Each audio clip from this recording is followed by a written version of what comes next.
Hello and welcome to the Tell Not Show. I'm Kirsha Fox, author of the Deception and Justice series. I am a homeschooling mom, gamer, and reader. Our guest tonight is Kim Lengling, a multi-published author, podcast host, and all-around champion of hope and real talk.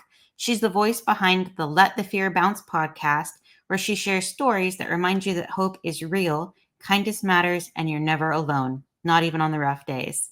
As a veteran living with PTSD, Kim knows the power of small, hopeful moments. All right, Kim, welcome.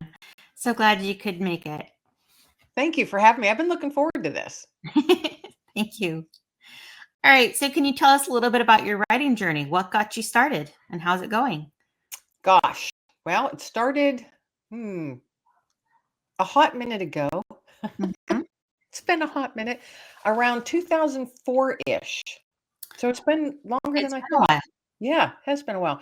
I was asked to participate as a co-author in an anthology. So just writing a chapter in a book, and the book was called Inspire. And they asked me to share a personal story of mine because it was all women in this book, and they were all sharing inspirational stories of how they overcame trauma and came out the other end of it, more powerful and positive and motivated. And I had said no. I had nicely and politely declined and said, I don't know if I'm ready to share my story yet. And she said, well, you've shared it with me personally, like on the back end. And she said, I really think that there are people out there that need to hear your story. And maybe, they need to be reading it because they might be in that same spot.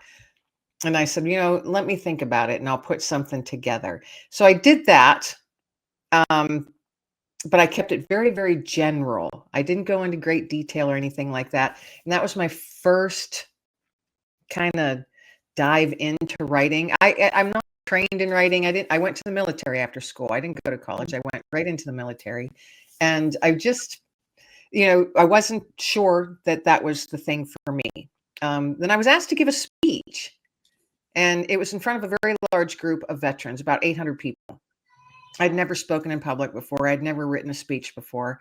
I had no idea what I was doing, but it was a personal story about a family member of mine who was the last surviving World War I veteran in my area where I live. And so it was a pretty powerful story. And so it was about a 15-minute speech. If anybody's ever spoken in public, 15 minutes can feel like a lifetime. Yeah. And I had never done it, let alone in front of about 800 people. And there were television cameras there and newspapers there. And it was all kind of surreal. And I was like, well, I'm just going to get up here and talk from the heart and share this story that I've spent weeks putting this together and practicing in front of people and in front of the mirror.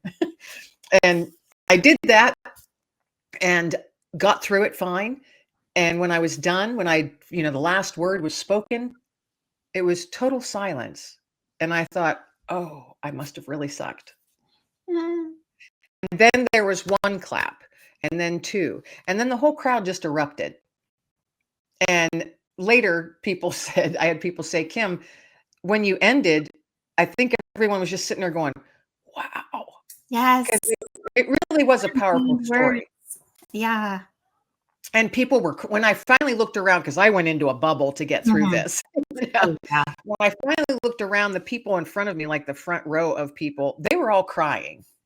And then I was like, okay, all right, the words hit the way they were supposed to, And that day, later on, a local newspaper approached me and said, would you consider writing a monthly article on veterans issues or whatever you'd like to write about veterans for the newspaper? And I went, oh, thank you so much. That's very humbling, but I'm not a writer. And he said, well, who wrote your speech? And I said, well, I did. And he goes, well, you're a writer, Kim. Yes. And it was that someone so outside my bubble and my tribe that saw something in me that I never considered or saw myself. It was that was kind of like the impetus that, pushed me a little bit farther.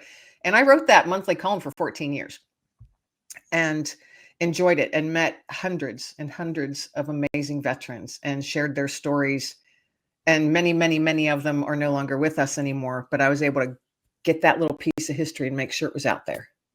Yes. You know, so that's kind of been my motivation, is sharing those stories, whether it's my own. I love sharing others' stories. That's why I have my own podcast, because I just love to do that. I coordinate anthologies, bring other people together, like how I was first initiated into the writing realm. So that's kind of how it all started. That was a really long answer, wasn't it?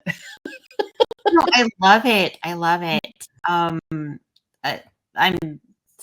left a little stunned, actually. That's a wonderful beginning and a wonderful journey that you've had. And what a blessing it is to be able to share other people's stories and to get them recorded and get them to people who need to hear them. It's sad, when people pass, that's a book that's closed and can never be opened. Their voice is, quiet. Yes. But to share that before, to get that, it will exist in some form, forever. Yes. Because And the internet is, I was blessed over and over again on that journey yes. of doing that monthly article. Oh my goodness. I mean, former prisoners of war, Vietnam vets, veterans from the Korean War, from every conflict and war that we had, I spoke to. And most recent, in the last 20 years, most recent, talking to veterans, my age, and that went into the service, the same time I did, only they ended up staying in much longer and being in numerous combat situations over the years. And and then I realized, as I'm doing this, over the years, and writing these stories and listening, I realized that folks aren't listening, or they're not willing to sit and take the time to listen, because there's so much that we're losing with the passing of each veteran. Yes. Or person. Every person is a history book. Every person. We may think that our lives are trivial or boring, but they might seem amazing to someone else. I completely agree with that. As a podcaster, yes, I meet the most wonderful people who have so much to share, and the wisdom and their unique journey that they have garnered along the way. Everyone has something to offer. Yes. And even so much more in generations down the line, of knowing who came before you. It's so very valuable. I agree. And that you just reminded me of something. My daughter, she blessed me with my first granddaughter 2 years ago. So I'm a grandma, and I am loving every second of it. But she gave me a book, and it's kind of it's a journal, but it says, "This is Grandma's life." And she said, "This is your homework." And it's a full journal book. And I haven't even gotten halfway through, because it's taken a lot of thinking and things. But it's all these different aspects of my life from when I was younger, and and it's, fill this in and fill this in. And what was the top 10 songs playing in that year, and what were the books, and what were the movies, and what were your favorite. And it's just it's such a cool idea. And I'm thinking, what a brilliant idea, whoever that was that came up with that book, because it's an actual book. So once it's filled in, and it's all, I'm handwriting all my answers and everything in there, and that will go to her one day. And that'll be my little bit of history that I can leave for her. And what an awesome idea if we could approach our family members and say, "Hey, do you want to participate in this? Would you like to do this?" Because I want to know, because none of us are promised tomorrow. No. And my mom's in her 80s now. She just turned 83. And there's, I've been sitting there thinking, there's so much that I don't know about her at all. And so much I didn't know about my grandma at all. I learned a lot more after she passed away. And each generation has their own things that they talk about, or that they don't talk about. Absolutely. And my grandma and my mom's generations, that's 2 generations right there where you don't talk about certain things. Yes. But it's just, to me, it's fascinating. And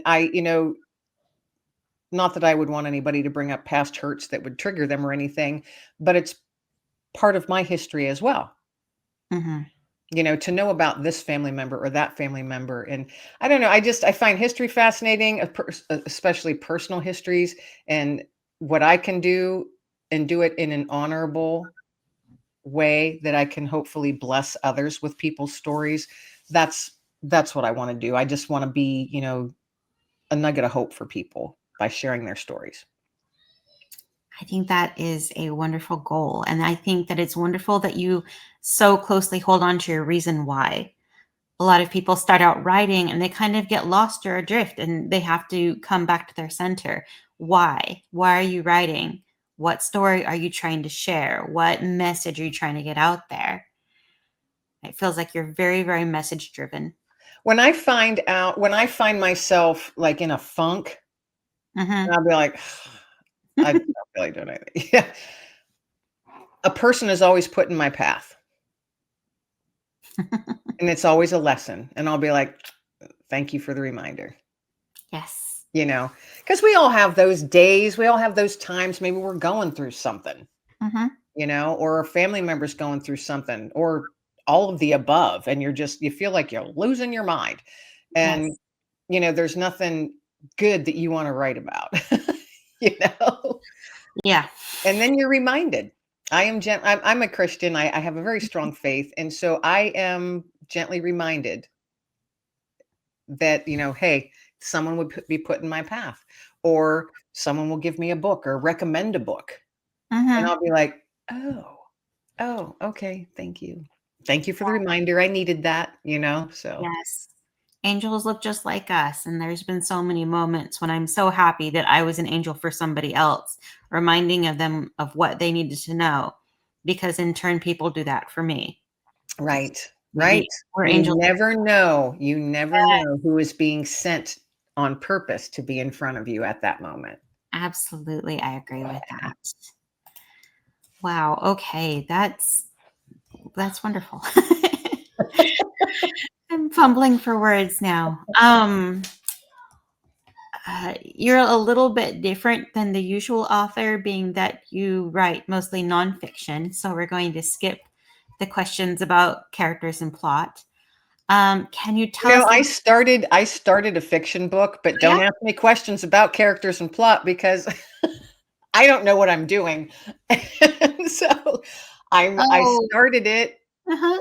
and I actually wrote it. I Mhm. wrote the whole book. I sat down and I was on this kick. It was 3 weeks. Every day for 3 weeks. I sat down for several hours every day. Yes. I was just going, going, going, getting this out, getting this out. Yes. Yes. And I got it out, and I knew it was really bad, but it didn't matter. I got it out. I'd never written Yes. fiction before. Writing Uh-huh. fiction is a whole nother world, It is. whole nother world. And I know nothing about it. I read 3 to 4 books a week, so I know what it looks like, but I don't Mhm. know how to do it. So I had met a woman at a Christian writers conference a couple years ago that I went to, and Uh-huh. she's an editor. And so I reached out to her and said, "Hey, I don't want this edited yet, but do you offer just looking at it?" And she Yes. said, "Yeah, I can do a manuscript review." And I went, "Oh, that'd be awesome." So she did that for me. Of course, I paid her. She did that for me, and she knew that I had never written fiction. And so, but her feedback that came back, it was a long list of things that needed to be done, fixed, or tweaked. Yes. I never would have known. Mhm. But then she also summarized it saying, "Hey, this is a really great story. The characters they need built upon, but I love how you've got them coming together. This one met this one too soon. Make that drawn out a little bit before they meet each other." But the way she did it and explained, and then I was like, my eyes went, oh, or my brain went, oh, yeah, that Yes. makes sense. But I never would have known that on my own. Mhm. So, Well, we're too far into the story. We know everything about the characters. We know their backstories. We know everything. So we know it, but sometimes it's hard to take that further out view of how does the arc go? The different well, characters' arcs. and the How's point of the flow? view, How's yes, the point of view. I Yes. that's something, and I don't know why it is. Probably because I have literally no education or training on fiction writing, none. But because she said you have to choose which point of view you're going to use. Mm-hmm. And I read that and went, I don't know what that means. So I had to research it and look up because that was just what she said. She just assumed I knew. I don't, you know. So I had to. I didn't understand what that meant. Like, what do you mean, point of view? They're just having a conversation. And so that was interesting for me to learn. And I'm a complete novice at fiction. So people listening probably right now are like, what do you mean you don't know what point of view was? I didn't. Oh no. I'm My being first honest. I manuscript didn't. was I'm a really nonfiction head writer. talking. I was going for like an omnipresent kind of voice, and I had to cut it back and let's do third person like past. Um, because that's what worked best for. But yeah, the first manuscript was just awful. Yeah, mine, and it's complete trash right now. But it also, from what the editors, and she's a professional editor, this is what she does for a living. Yes. She said, this has got great bones and you've got a great little story here.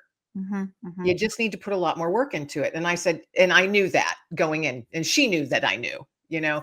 So I now have that list.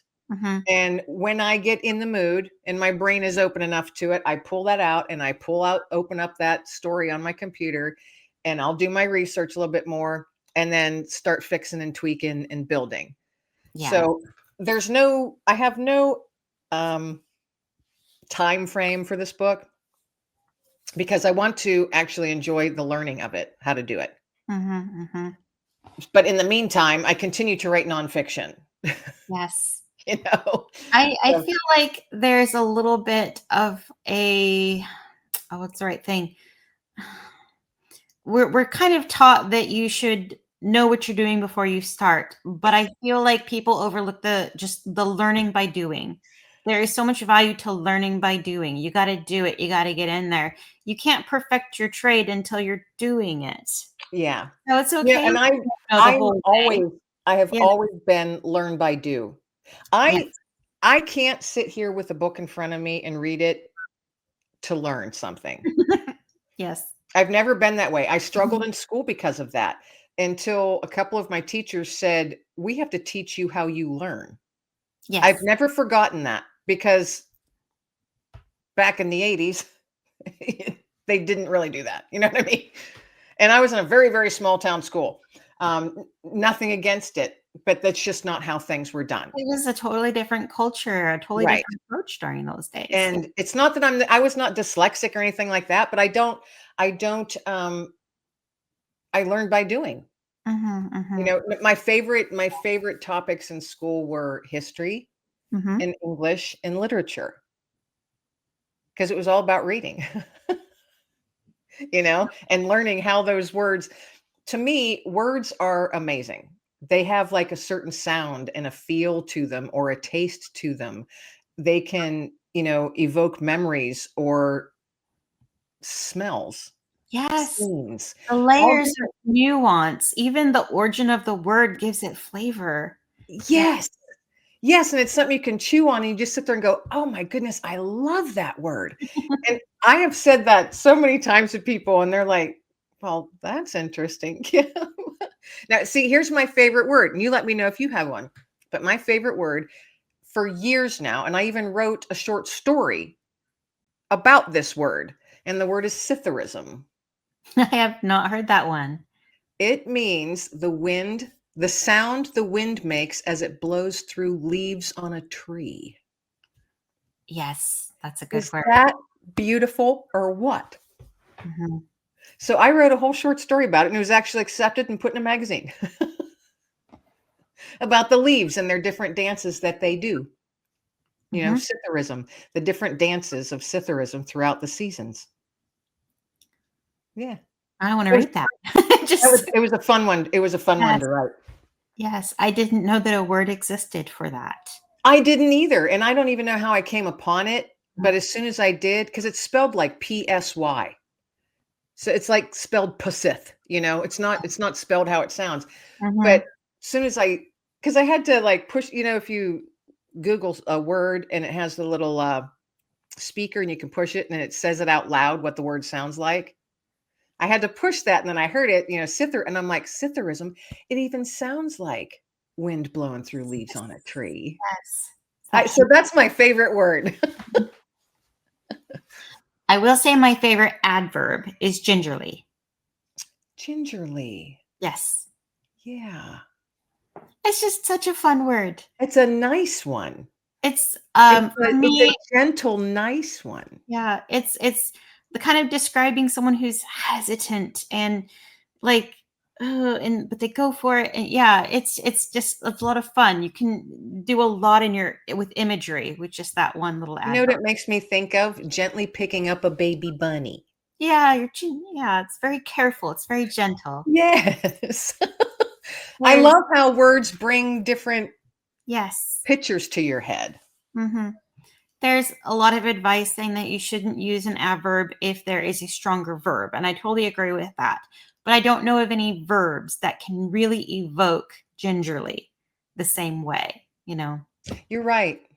Because Uh, one thing I've learned, from many folks, especially a lot at that writers conference that I went to, but I had heard it prior to that. Stay away from the ly words. yes, But then I think, well, sometimes you need to use them, you do. You not do. overuse them. I understand that because as soon as I learned that, and I would read other people's stuff, I'm like, wow, that's a lot of ly words they just used, and it Yes. almost becomes like annoying. Once you see it, you can't unsee Once it. you see it. Yes. Or the word that. Mm-hmm.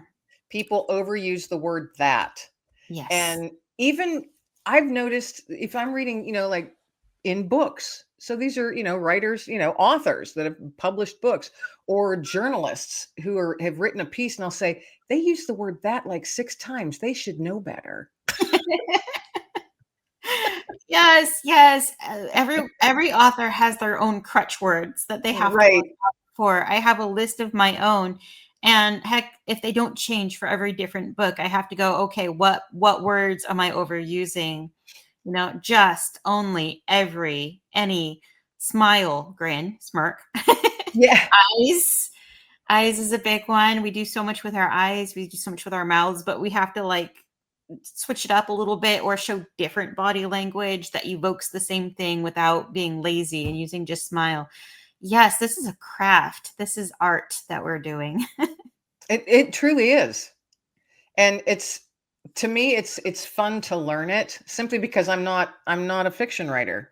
Mhm. Or I did not write fiction in the You past. weren't Let's a put it that fiction way. writer, but now you are. I'm trying. I'm a work in progress. But it's so fun to learn different things. And so, I bought a few different books. My brother, he's a musician. Well, he's kind of retired from it, but he did it for many, many years. Amazing vocal range, like crazy, crazy vocal range, and self-taught. He was one of those people that learned by ear, so he could pick up Mhm. any instrument Yes. and start playing it, Yeah. Mhm. from guitar, keyboard to drums. Aren't they amazing? I'm so I jealous. know. So I'm like, how did you even become produced? Yes. So it was pretty cool. So him and I would talk to him about my books, and he would talk to me about how he would write songs. And um, he said, "Did you ever hear of?" And I'm going to ask you. He calls it's the Essential Songwriters Rhyming Dictionary, and I'd never heard of it. And this is an amazing little book Mhm. to find words that, instead of everybody's got their dictionary or their thesaurus, and I use Mhm. them regularly. But this was so cool to find words in here that never would have popped in my head otherwise. And if Yes. you want something to maybe rhyme. A lot of words rhyme, but they're not spelled anywhere close to each other. So, Right. yes. So this is a really cool little book. So if anybody wants to check it out, it's out there. I mean, it was made a long, years and years ago, but Mhm. it doesn't stuff like this doesn't go out of style, I don't think. So that was really cool. That was a neat little tip that came from my brother. And it was because we were talking about one day about how he used to sit down and how the songs would come to him and how he would write songs. And I said, how do you write a song actually? Because it's almost like a poem, Yes. you know? And he's the same way. He was self-taught in everything. He didn't go to school or anything like that for music or anything. He was just learned everything by ear You're and born with self-taught it, himself. and you keep going with it, and you don't give up. Yes. Right. Yes, and he was, by golly, determined, and he did it for a very long time, Mhm. and enjoyed it, and got some albums and stuff out, and so yeah. But it was just a fun conversation and we were both so tickled that he's like, "Oh my gosh, I can't believe I helped you, the author in the family," and I'm going, "Well, you're a songwriter, so aren't you an author too?" Mhm. And he had never looked at himself that way, so it's Yes. kind of fun. It was kind of fun It's to learn that little bit. words. The Yeah, presentation changes, but it's words. yeah. Words are There's amazing. creation magic in words for sure. Yes. Yes. I think that creative process, especially when like you write something, you're just like just going, and then all of a sudden you sit back and you're like, "Oh, that one's actually good." If Yes. you came up with this phrase or a sentence or a thought from a character and you're like, "Wow." The kind that just kind of hits you in a visceral way and you're like, Mhm. "Okay, I'm on to something here." Yes. It's like a little seed. That's Yeah. the coolest feeling. It really is the coolest feeling. It is. It Yeah. is. I love when you're reading your own work and you're like, "You know what? This is pretty good." Like Yeah, I don't say it very often, but when I do. yes. Yes. So, can you tell me a little bit about your writing process? How do you go from like idea to finished draft? Hmm, again, I really I don't know if I have a process per se. Mhm. I get ideas when I'm walking my dog, and I walk my dog every day. We go for about an Mhm. hour. Movement is so very important. And I'm A one who lot needs of to be authors out. say how important movement is to their process. Oh, I couldn't agree more. Mhm. But for me personally, I live with PTSD. Yes. So for me, being outside is necessary. And it's grounding for me. It's where I breathe easiest. It's where I can think easiest. It's where I pray the most. And that's to me that's my go-to. And that's where my ideas come from. So I'll be like, oh man, I wonder if I reached out to that guy if he'd be willing to share his story. Or wow, what if I did this and started approaching different people? Just different things that would pop into Mhm. my head.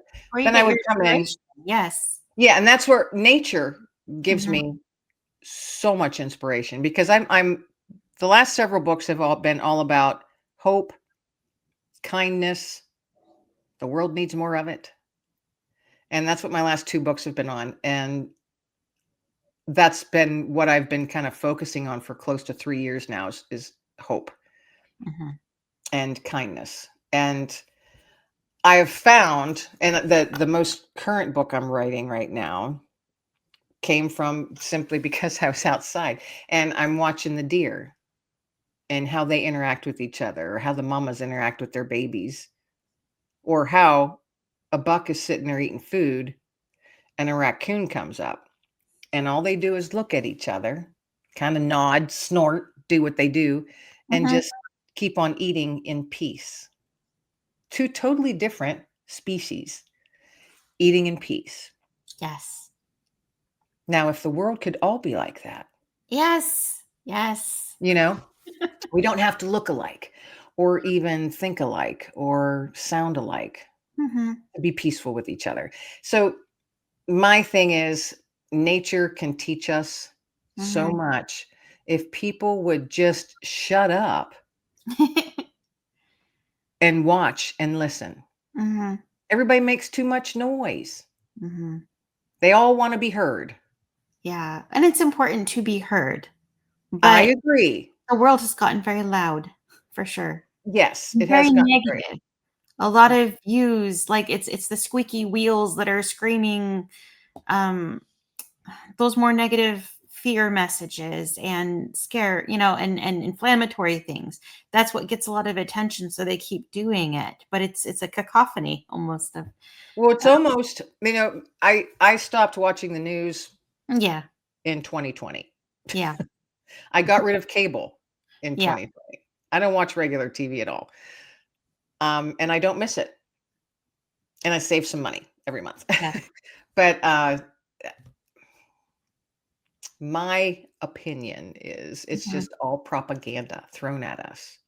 There is quite a lot of it, and trying And to sift it's through easier if the general public is fearful. it is. Mhm. And that's a very, very sad thing to come to the realization of. Because once I realized that, I went, "Ooh, no, no, no. Nope. They're not I'm not letting fear land on me. No one's Mhm. gonna control me with fear." Because there was a lot of that going on, whether people wanna believe it or not. There was a lot Oh, going on. but 2020 was such a fearful year, It and hasn't stopped. it hasn't really stopped, no. It's just gone different directions. Yes. You know? So that was why I named my podcast Let Fear Bounce. So I'm like, Mhm. "No, I'm armored up. That fear is gonna ping right off my armor. I'm not letting it land." And those words, if you look and listen, in which I try not to, but you listen, sometimes it's unavoidable. The words that are being spewed, and that's a word I use in a negative sense, Ah, spewed. that is a very negative word, Yeah. yes. These words are just being spewed at us from every direction, and I'm thinking, "No, no. How do I get more hope? How can I throw nuggets of hope out there and intercept all the negativity?" Mhm. So I'm like, "Well, the only thing I know how to do is write books about it, so that's what I'm gonna do." And so that's what I've been doing. Yeah, when you're speaking about your aims and goals and the raccoon with the deer, a word came to mind, which is sonder, which is the word of you're a person just like me with a full life and love, and experiences. It's seeing other people as mirrors and complete, understanding that they are just as complex as you are, you know. In Yeah. fact, I write fantasy, and the main city where my characters spend a lot of time is Sonder City. It's a fun little nugget in there. Yeah. Very cool. I feel like that is an idea that a lot more people could latch onto is recognizing that other people are just as complex, but they're still human just like you. Yeah. Right. Right. Uh, Everybody deserves okay, most. I'm gonna say most. yes, most people. My pastor would say, "No, Kim, it's everybody." Yeah. I don't know, there's some There's people some we caveats where you're deserve like, grace. We deserve grace. We yes. deserve grace. Grace can come in different forms, though. Yes. And I think grace is a great word too. It is. It's a great word. It's a soothing word, I think. For Yes. me, anyway, it's a soothing word, but we all deserve grace. And the one thing that my pastor does say, and I've never forgotten it either. Because it's got to be such a tough job. You're listening to people's problems and struggles every day, 7 days a week, sometimes Yes. 24/7. I go, it's got to be a true, true calling to be a pastor or a priest or someone of the clergy. You Mhm, know, I couldn't do it. And he goes, one thing that he has learned for him that makes it a little bit easier is he has to remind himself the person sitting in front of him, he has to meet them where they're at, mhm. not where he thinks they should be. And I always thought that that was very profound. Meet them where they're at. It's simple words, but it means so much, and it's very difficult to do. It's a skill. You're right. It is a skill. And sometimes I can utilize that skill. And sometimes I'm like, Kim, just walk away. Mhm. Do not participate. Walk away. It's important to know what works for you, what you can handle, how much you can take on, for sure. Yes. Yes. And you have to keep it healthy. Absolutely. Yes. Yeah. Yes. I think all empaths at some point need to learn that of how much to take on, but like also realizing that you don't have to take all of that on. You have to learn. I'm glad we brought the word empath up because I'm ridiculously empathetic. Yes. And I didn't realize that's what it was for a very long time until I completely burn out. Mhm. And it was not a fun process to go through. And then I'm like, okay, Kim, I mean, I talked to a counselor and, did what I have to do to keep myself healthy. Yes. And mentally and physically and all of that, especially with PTSD, because that kicks in when other things kick in. And Yes. I realized that I had to set boundaries. I had to start saying no, regardless of what others felt or thought about it. Yes. Others' opinions or their thoughts on how I should be taking care of myself did not matter. Yes. Let it all bounce. Yeah. And I lost friends because of it, Oh, yeah. and that's perfectly fine.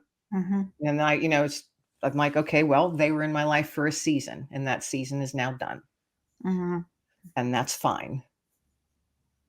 So that's I think I don't know if all authors you can feel pretty isolated, Yes.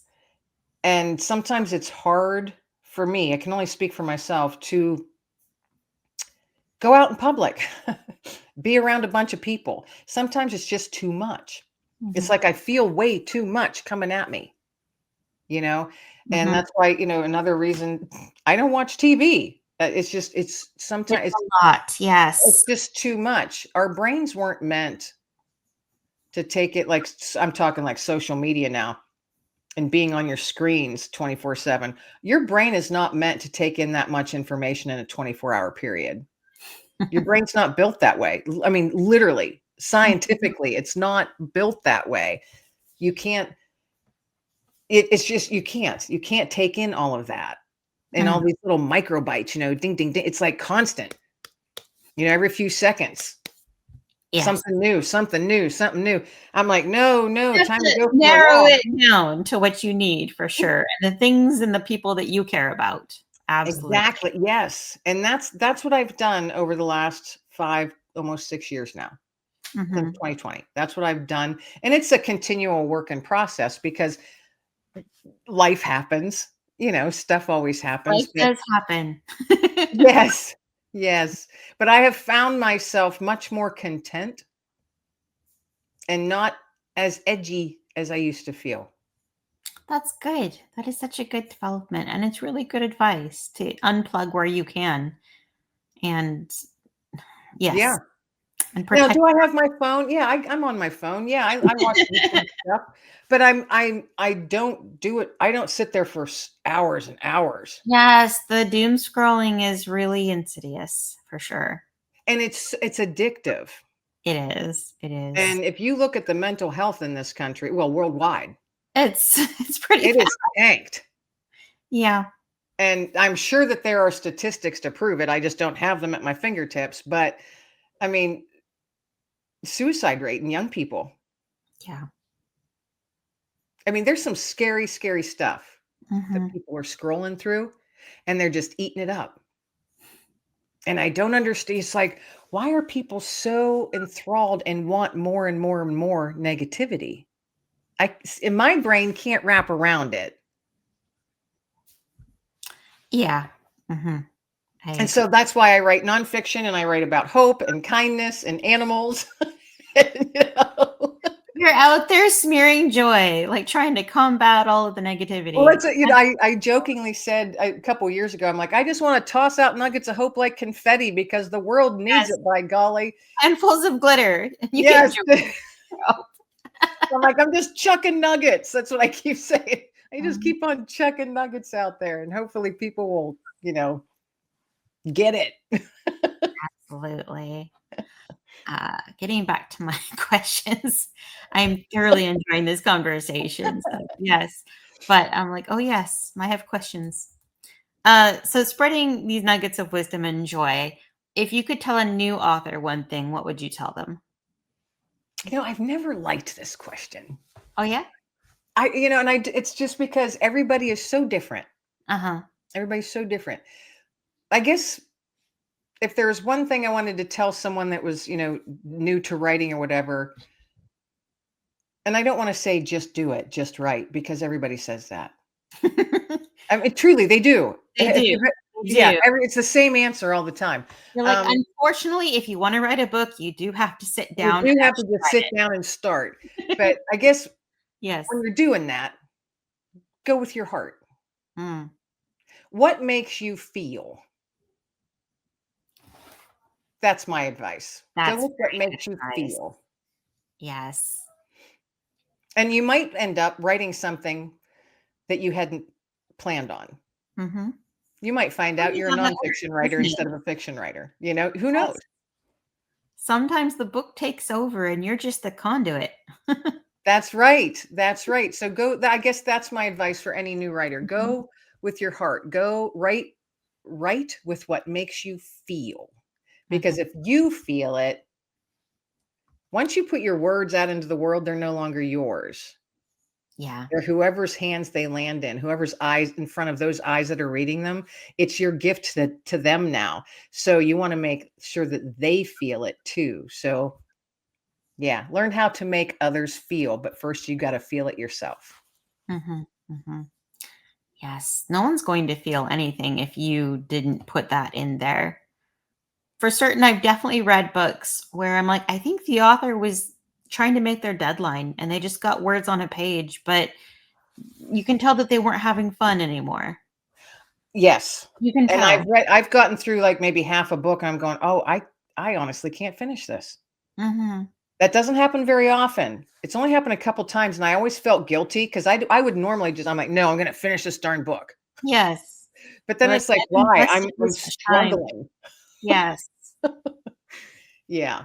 I want to read something so that when I get a book and I want to because I read fiction and Yes. nonfiction. I Uh-huh. like reading paranormal and I like reading like little witchy stories, stuff like that. But I also like reading James Patterson. Yes. You know, I read everything Mhm. except for horror. I'm not really into horror. That makes sense. I used to be when I was like a teenager and early 20s. I Mhm. would read like every Stephen King book, all of those. But now I just can't do it. I think the military changed me a lot. Became a little too real. And I You can't, yeah, I Yeah. just can't because then I can't sleep. And I need sleep. Yes. We all do. We all So that's do. the only, nothing against horror authors at all, because I think every author is amazing because the creative process is amazing. And I've met many horror authors. I just can't read their stuff. Yes. Yes. I have several friends who write horror, and I'm like, "Okay, this is well written. It's not for me, but good job," and I'm fascinated with how they come up with. Yes. Because I've had horror authors on my podcast, and Mhm. I ask every one of them that have been on, how does your brain even come up with that stuff? I go, because to me, that's pretty darn scary. And I Yeah. don't want to let my brain go there on purpose. Yeah. You know, so I find it amazing how other authors' brains work and how Mhm. their stories come to them. Yeah. And some of them had shared. One gentleman had shared. He says he goes, "It was my upbringing. That's scary. It was very scary." And Yeah. it was, I mean, in that conversation, literally Oh, stuck I with just me wanna for hug days. him now, like, you poor thing. I know, Goodness. and it stuck with me for days. I couldn't sleep after Yeah. our conversation. Yeah. But others, I've talked to other authors. They're because I say these stories or the backgrounds to these stories, do they come from a personal experience of something, some sort? And I asked that of them. And, of course, the one said, it was that one. He said, well, it was my upbringing. I was like, oh, okay, yeah. It's like I could hear my heart break when he said that. Yes. Um, Yes. but, others said, no, I had a great childhood. My very loving parents, and I was this and that and this and that. I just really like scary stuff. How they play. They play. They have this thing inside them and it wants to play. Yeah, yeah, exactly. Yes. And I'm like, wow, and I'm fascinated by that because I know my brain would not go there willingly. It could go there. It wouldn't go there willingly to write a book like that. Yes, that makes sense. All right. Um, how do you make time for writing since life happens? Again, I've changed everything the last 5 to 6 years of how I do Mhm. things and how my day to day goes. Um, I don't set a schedule for myself to write. Mhm. And I tried. I thought, okay, from 7 to 10 every morning I'm going to write. And I tried that for about a week and I went, "No, this isn't working for No, me. I you're not can't in that do." feeling state. You're not. Right. Yes. So I sit down And I can get lost in writing for like 3, 5, 6 hours, just going. And I Mhm. look up, I'm like, it's dark. I need more coffee. You know, I haven't Yes. eaten. And so when I get like that big, it's like this big, like, oh, got to do it now. I call it when the muse is singing. The muse is singing and I have to write. Yes. Yeah. Yes. And they're yelling. Something Mine in your don't sing, they blood, in your yell. soul. It's like, I'm ready. It's there. I'm Right. inspired. It's yeah. And so that's like when I had mentioned earlier, when I'm out walking the dog, a lot of my ideas come to me. Mhm, mhm. I will take my phone. That's one good thing about the phone that I do use it for, Yes. and I'll record myself. Mhm. Because when we're walking, we're like, 20 minutes away from the house. We go for Yes. long walks. I And so I'm found like, I'll forget recording about this. I'll forget before I get back to the house. So recording verbally is a lot more helpful than trying to type it out. I've noticed for myself. There's something about the speaking it out loud that helps pull it into existence and helps like it's funny yeah, how that is, huh? words I've always thought and known that when you speak something out, it's given it power. Mhm. And so there are certain things like in certain circumstances, I'll be like, oh, bite your tongue, Kim, because you're going to give that power if you say that out loud. Yes. you That know that's but wise. yes, I agree, speaking stuff, you know for me is, it settles it more in, Mhm. the idea and the visual of it, even if it's nonfiction. I can visualize something, a storyline coming out, or I remember the people that I met, the person that I met and had that interaction with, and I can remember what they looked like, and was it sunny out or was it cold and rainy, or was there really loud music playing in the store that we were standing in? Mhm. It evokes all of those things. And yeah, speaking it out, that works for me. Yeah. Wonderful. Thank you. All right. Do you have a favorite part of writing? When I've written something that I know for sure, I can sit back and go, yeah, someone is out there that's going to read that and it's going to be helpful. Mhm. And sometimes you just get that little gut feeling, like my gut will get kind of tight for a second. And then it's just like, oh, okay, yeah, yeah, that's the right way. That's going to hit someone. Because I like to picture in my head, no, I actually had a dream. Now, I had a dream years ago. Mhm. It was probably during 2020. It was in the midst of the pandemic. It was like like an old black and white reel, the reels from back in the day, and they make that noise as they're Mhm. going. That's what my dream was. And in my dream, I'm sitting on my back deck, and my backyard turned into this film. And it was a film of a woman sitting on the ground with her knees up and her head in her hands, sobbing. Mhm. And it was all black and white. And it was very, very powerful. And it hit me so hard. And when I woke up, I was like, oh my gosh, oh my gosh. And then an entire story came. And I sat down. It's like the middle of the night. I'm at my Mhm. computer and I'm typing all this out. And then I realized I was typing to myself, because then I realized the woman in that black and white reel was me Mhm. a long time ago in that dark, lost spot. And so things like that happen, the ideas, the pictures that can come, the Mhm. thoughts, like we said earlier, smells, all that thing can evoke all kinds of different things. I'm not even sure what your question was now.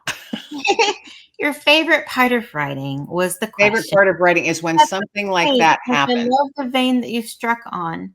I think your answer was similar to what I say is that feeling when I've written good words and I'm happy with what I've written because I know the feeling of you wrote something, you're like, that I'm not even going to keep that because they weren't good words. Right. So that feeling of accomplishment of I wrote something that I'm happy with. Yeah. But then you went on to describe sort of another aspect of writing that I think is so very important, which is the therapeuticness of writing. I don't I don't care what genre you're writing, it's therapeutic. It's working. It's bringing your voice out in a way. And I can't tell you how many times I'm writing my characters and they stop and they turn around and they look at me and go, "Are you working through something right now? Are you working through yourself through us?" And I go, "Yeah, sorry. I'm just gonna keep. I'm sorry to put this on you, but when you figure it out, I am also figuring it out." And see, there's for years, my dog that I had prior to Mhm. this one, he's since passed. He was 14. He was just the best guy ever. His name was Yeah. Digger. And for like the last 6 or 7 years of his life, I wrote little conversations between he and I Yeah. shared them on Facebook. And he got quite a following. And for years we did this. I mean, it was sometimes it was daily, these conversations. And since then, because I would sit there and look at him looking at the deer in the yard or watching the raccoon or watching Yes. the possum, or the ringneck pheasant. And I would picture the conversations they're having, and I think that immersing yourself in that stuff Mm-hmm. to me is also helpful in bringing all of it together. I am very, very in tune with nature in all of my writing. Oh, yes. And there's so much we can learn. And the conversations like between the animals, like you said, you're you and your characters are like, you working through something. Yes. I would be doing the same thing in my conversations with my dog. Yeah. And people really latched onto that. And I was just doing it. Then I look back, I'm like, wow, I was going through a lot of big stuff when I was writing that stuff. Mm-hmm. And so many people have said, Kim, you've got to take that 6, 7, 8 years of those conversations and put it into a book. Yeah. Because they're all little, there's a moral to every little conversation. And Digger, my dog, is the one who is teaching the lesson and teaching the humans, because humans forget to Mhm. stop.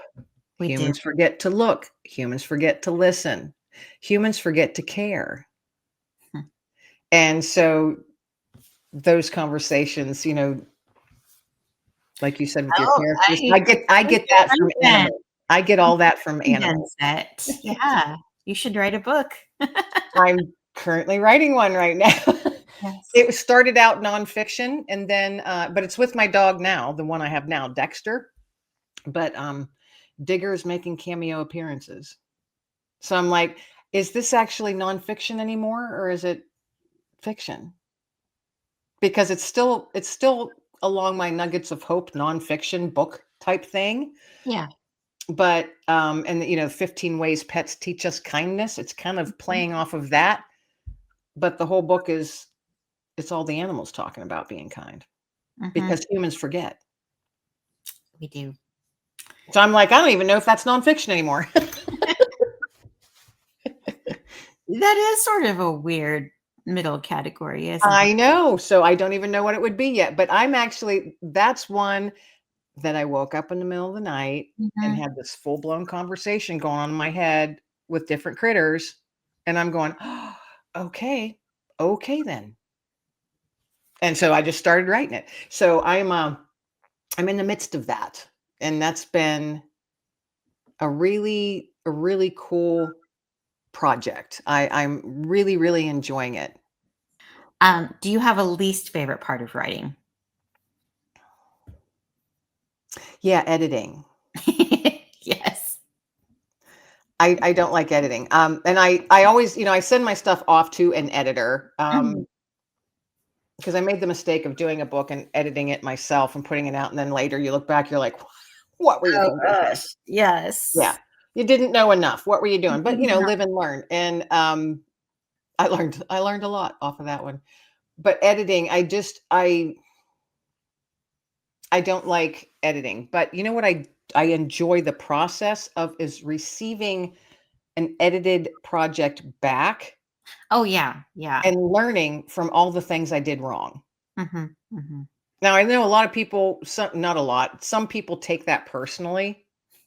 And I'm like, Because no, I don't take that personal. I take it no, as, oh, this is please teach opportunity to me. grow. Yes. Yes. Yeah. I've even written, I've entered in short stories. It's the group is called WOW, Women on Writing. Mhm, And I've done all kinds of stuff with them over the years. I think it's a membership thing. But I've been involved in it with it for years and read their stuff regularly. But they have contests every once in a while, I think quarterly, where you can write. I think they have nonfiction, they have fiction, and you mhm, write a short story, so many words, you can send it in, and it's a contest. But then if you pay like an extra $25, you can have a professional editor, like in a publishing house, mhm. edit and critique it. And I'm like, 25 bucks, I'll spend that every day. Yeah. So I've entered that several times with different stories and get the critique back. And I've kept all of them because it's so helpful. And I'm like, I never would have known to write it that way. Oh, and yeah, that is leaving the reader wondering what the heck just happened. Yes. So I find that very helpful for me. So I guess that's a tip for other authors. If you're out there and you're Mhm, learning, or you're like me, you didn't go to school for it, you don't have a journalism background or degree or anything. Um, Enter things like that. mhm. Enter critique groups, Yes, critique groups are so very and valuable. don't I guess thicken up your skin a little bit. Don't take it personal. No, you cannot take it personal. It takes a lot of humility. It takes a lot of teachability to open up and, say, "Help me. I can't do this alone." And Because there's I so mean, if much you're fun. writing something, Yeah. I do want it to be good when it's out there. I do. Yes. And I know sometimes, I look at even this my most recent one. I know it could be so much better. And I look at it going, I'm going to redo that. Well, but no book is ever going to be perfect. Right. Right. There's a moment where you have to lift your hands away from the keyboard and say, "It's good enough." You're right, because you drive yourself crazy. Yes, And I'll yes. sit there and say, Kim, you're going cray cray, going a little cray cray here. So, Yeah, go grab the dog and go for a walk. That's my yeah. go-to. It's Grab a such a cup of hard coffee and go pull. for a walk. Yes. You put so much of yourself into this, you want it to be the best book it can be, but at the same time, at some point, you have to take a deep breath and let it go. Let it be. Yeah, that's Stop right. micro fixing it. Yeah, you're right. Yeah, and that's hard sometimes, but that's another thing I'm learning to do much, much better. Just stop. Just stop. Yeah, time Let to it stop breathe. now. Yeah. What would you say has been your most significant writing victory so far? Writing victory. I'm not even sure how to take that question. Um, It's open-ended on purpose. yeah, to me, a victory is like just gosh, getting a book published, Mhm. even if I'm self-publishing, getting it Yes. out there into the world. To me, that's a win. Yes, it That's a is. win. I've entered some books in contests and things, and there's always thousands and thousands of other people entering. So, it's a crapshoot, but I do it anyway because sometimes you get feedback, Mhm. you know, and I think I've entered three or four, and one I was a finalist. I didn't win the one, two, or three, but I was a finalist. I Yes. thought that was a huge win. That Yeah, is. and then one I got honorable mention, and I'm like, How reaffirming is that? I Someone else was has so liked your work. tickled. I was like, "Oh my gosh." You know? And, people and I would share with a few people and they'd be like, Yes. "Well, you didn't win?" I'm like, It's not a I go, friend, it's not a family member, a stranger out there liked your stuff. Yes. "Right." And they validated it, said, Mhm. "Hey, this, honorable mention, man. Really, this is a great, great effort. Keep Yes. going." You know? So, yeah, and then I at the writers conference, prior to the conference, like a month or two before, they had a couple contests and they said they had all these different genres to write these stories and different things for these contests. And one of them was comedy. And I was like, well, I've never done that. So I wrote a story, a comedy, Mhm. and I'm going to enter this. It's about my dog, Mhm. and the story was darn funny. But I've never written it and to make people laugh. And I entered that thinking because this conference, there's a first, second, and third place. But Mhm. if the stories that they received are not good enough, there may not be a first, second, or third place winner. There might be a third place winner. Interesting. Yeah, they're very strict Yes. on what gets first, second, or third, and then they do have honorable mention. Yeah. And getting an honorable mention is high, high praise at this conference. Mhm. I didn't know that the first year until I was talking to people, and I was like, "Oh," I go, "Gosh, I won't even, I'll be lucky to." I'm just happy that I was able to submit it and someone's going to read it, you Yeah. know. And at the end of the conference, there's like this dinner, the last night, there's a Mhm. big dinner. Everybody's dressed up and it's kind of cool. So they're sharing who won on all these different contests. And by golly, my little comedy piece got honorable mention. Yay. And you got a certificate and everything. And I was just tickled pink with that. And the woman, they don't tell you who the judges are, but I figured it out throughout the week who, who certain ones were, especially for the comedy Mhm. ones. And she actually writes comedy all the time, and she's darn funny. And she sent anonymously a summary of what could be better about the story, Mhm. but she still laughed out loud. Yeah. And I went, wow. And that summary was just awesome to get. Mhm. Because I never thought of writing, something trying to be funny on purpose. Oh, and in writing, it's so very difficult because you don't even know if your jokes or your funny things like landed until I so know. much later. So that's why I went with the story. I mean, it was a true story. It had to be a true story. And it was a true story about my dog, and Mhm. it really was a funny, funny story. But I'm like, how do I write this Yes. so people are gonna picture what I Being was funny on seeing at that purpose. time? It's tricky. Yeah. It was tricky, but it was fun. It was a very fun exercise. That's Yes. another tip. Step Have fun. outside your comfort zone when you're writing. Every Mhm. once in a while, jump into something completely different, even if you suck. Mhm. You know? Oh, yeah, no. Take a deep breath, put your hands on the keyboards, let it suck. Just Yeah. try. Just try. Let And it it's suck. fun. To me, it's fun. Fail forward. That's the way I look at it. Fail forward. Go forward. Learn by doing. That's right. That's wonderful. All right. Well, unfortunately, we have to wrap this up a little. Do you have your book covers handy? Would you like to show them to the camera at The all? most recent one is an ebook only at this time, so I do not Okay. have one to show. All So right. that is called 15 Ways Pets Teach Us Kindness. That is ebook only at this time, available on Amazon. So you Mm-hmm. can check it out there. The one prior to that was Nuggets of Hope, and Cultivate Kindness is that one. And I'm currently working on one, and I'm the working title. Well, I'm not going to share it yet. All right. But it's That's going along with the Nuggets of Hope. That's my theme. And so it's this one, and the 15 Ways Pets Teach Us Kindness is kind of like book 2 mm-hmm. of the Nuggets of Hope. And then the third one, I think it's going to wrap it up. It'll be my little Hope series.